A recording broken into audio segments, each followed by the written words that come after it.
It's time to dive beneath the surface and into the minds and hearts of your favorite celebrities and pop culture icons. Welcome to Up and Adam. Hey guys, what's up? You're watching Up and Adam. My name's Adam Newell. And for those of you who don't know me, I'm the guy bringing you guys all the weekly interviews and recaps from your favorite celebrities and pop culture influencers. But for those of you who do know me, you know that that's not why we're always here, right? Guys, if you haven't already, go ahead, smash that like button, subscribe to my channel, and hit that notification bell because, well, you don't want to miss anything we have coming up. And with that being said, let's jump right in. Okay, guys, so the Real Housewives of Beverly Hills premiered last night, and it was insane. Now, I don't know if you guys were watching, but it seems like Erika Girardi, Erika Jane, Erika Chahoy, whatever you want to call her, her wealth was severely emphasized, I guess is the best way to put it. I don't know. This seems so off. I don't know if you guys noticed how they zoomed in and showcased that special diamond necklace that she had, and then zoomed in on the necklace on her neck. They finally showed her closet. They were showing everything that she has in her house, and it seems like it was just a little bit shady, but honestly, to Bravo's defense, because I love Bravo, they've made it clear many times, and so is Andy Cohen, that Bravo and the network, they do not go out of their way to protect the talent. Now, after watching the Real Housewives of Beverly Hills premiere, there are so many other clients who are coming forward and they're furious. They're speaking out about Erika Girardi's, I guess, extravagant lifestyle and how they feel about it. They're pissed. They feel like Erika Girardi is boasting her wealth and a wealth that does not necessarily belong to her. There are a few of them who actually spoke out, and it's been insane. But before I get into their statements, I do want to point out the fact that Ronald Richards, if you guys have been following him on Twitter, he's also noted that he will be watching every single episode this season of The Real Housewives of Beverly Hills. He's going to be taking notes, and he's going to see exactly what she has as far as assets and what those assets are worth. Now, it is true that if he does help the court system seize any of these assets, if he is appointed as this, I guess, point person to do this, then he can receive up to 45% of whatever is seized. Now, she has talked about the fact that she's received over $20 million in gifts over the course of her marriage. And if that's the case, and she's receiving this much money worth of gifts, there's a lot to be seized here potentially. Now, she is saying that these aren't community property. And she's also saying that she doesn't really want to give up these things because her husband gifted those to her. They were gifts, not community property. However, a lot of the clients and a lot of the victims who were in these huge, tragic lawsuits, in these tragic cases, widows, orphans left behind, they have a different theory on all this, and they feel like they're owed what's rightfully theirs. This is one statement that was put out.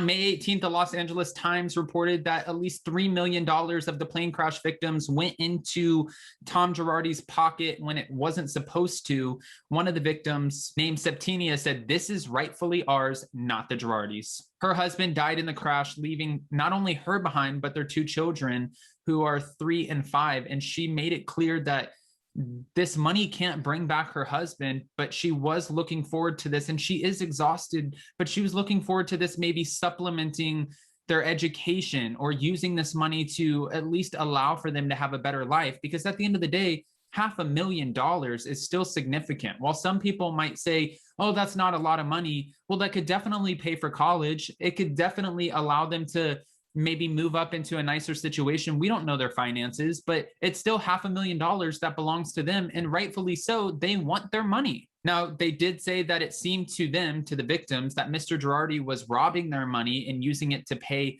another person, almost like he was using case A to pay for case B. And she also noted that in Indonesia, this would be theft and embezzlement. Now, another lawyer, Jay Edelson from Chicago, said that Mr. Girardi was being a little cagey with the money. According to Jay Edelson, he said that Mr. Girardi was always requesting more time to pay these victims the settlements that were owed to them, but he was always letting them know or giving them the idea that not only would he pay them what they're owed, but he would pay them plus interest. Now, when that wealth never showed up, he used that to file a lawsuit against him, stating that Mr. Girardi was using this money to capitalize on this character that really portrays immense amount of wealth.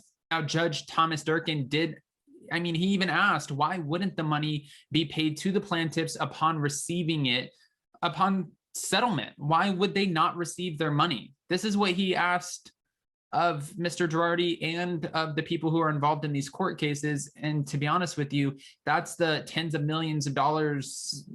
Well, it's $1 million question, I guess is the best way to put it. However, when Mr. Girardi was asked, he had no answer for the judge. And he was just pretty much like, I don't know what happened to all of my wealth. There's over $80 million. I don't know where it went. And that prompted for a criminal investigation. And that's what led into Mr. Girardi getting a conservator. Not only that, but then he was diagnosed with late onset Alzheimer's, early dementia. I mean, all of his assets are being liquidated, and now they're potentially going after Erika Girardi's assets as well. Now, before the judge froze Mr. Girardi's assets, he did say that $500,000 is a significant amount of wealth for these victims who are widows and orphans of the Indonesia Boeing crash. He said that this is life-changing money given the tragedy that they've suffered, and not only suffered, but trying to move on, carry on after that. Now, of course, there were other victims who have now come forward after watching the premiere, Multi Risky, whose father passed away also in the crash. Now, Multi explained that Girardi was trying to let them know that at the time that they were asking for their settlements, that coronavirus was hitting and a lot of the offices were closing. So it was almost impossible to get their hands on this money. There was another victim, Bias Ramadan, whose mother died in the plane crash, who also voiced his frustrations. He said this: the way of life for Tom Girardi and his wife, Erika, just doesn't make sense to me. The amount of money that they blow just absolutely blows his mind. Now, Bias also said his father was a judge and his father was financially taking care of 6 of the family members. And he found himself in a bad place financially as they continued to wait for the funds from the settlement. Bias said, I need to replace that and I need to continue his legacy. For my little brother, I need to pay for his tuition. And for my mother, we need to pay for her daily medical expenses. Also adding that he's expected to take care of his family. Guys, again, this seems like it's just the never-ending case of the Girardi case files. It's one victim coming forward after another. And now we all knew this was going to happen. We were anticipating that as soon as the Real Housewives of Beverly Hills premiered, fans were going to be in an uproar after watching Erika Girardi boast her wealth. We're not only seeing her closet with these beautiful designer bags, we're seeing them emphasize on her jewelry, these diamond necklaces, diamond tennis bracelet. I mean, you name it, she probably has it. We're seeing an immense amount of wealth here, and this is pissing people off. This is pissing a lot of the victims off because they're just watching it saying, we're thinking, hey, you're wearing my diamonds, you're wearing my designer bag. That would not have been yours had your husband not allegedly stole money from our settlements. So they want answers and they want their money. Now, we do know that there were 2 trustees appointed over the cases, and those 2 trustees are working vigorously to obtain these assets, to seize these assets in order to pay back all of the debts that are owed. They've already put the house up for sale, the Pasadena mansion, for $13 million. They seized his Mercedes. I mean, they're collecting items out of the house, art, whatever else you could think of. But the one person who has a good amount of the wealth left would be Erika Girardi. Again, she's the one who doesn't want to hand over her goods because she's claiming these are gifts, not community property. We've said that. Will she have to turn them over? We'll just have to wait and see. Guys, this is going to be one hell of a season. I'm so curious what you thought about the premiere, and we will be covering the premiere tomorrow with Dana Wilkie, who was on the Real Housewives of Beverly Hills at one point, and just plain Zach Peters. So if you guys are around tomorrow, catch us then. We're going to be covering the whole premiere and what everyone thought about it. But if you have your own opinions already, I would love to hear them. So if you haven't already, go ahead, comment below, answer all the questions, or give me your opinions. That's what we're here for. I don't care if you're so far left or so far right. I want to know what the fans are thinking. And before you go, don't forget to smash that like button, subscribe to my channel, and hit that notification bell because, well, you don't want to miss anything we have coming up. And with that, we'll see you next time. Bye, guys.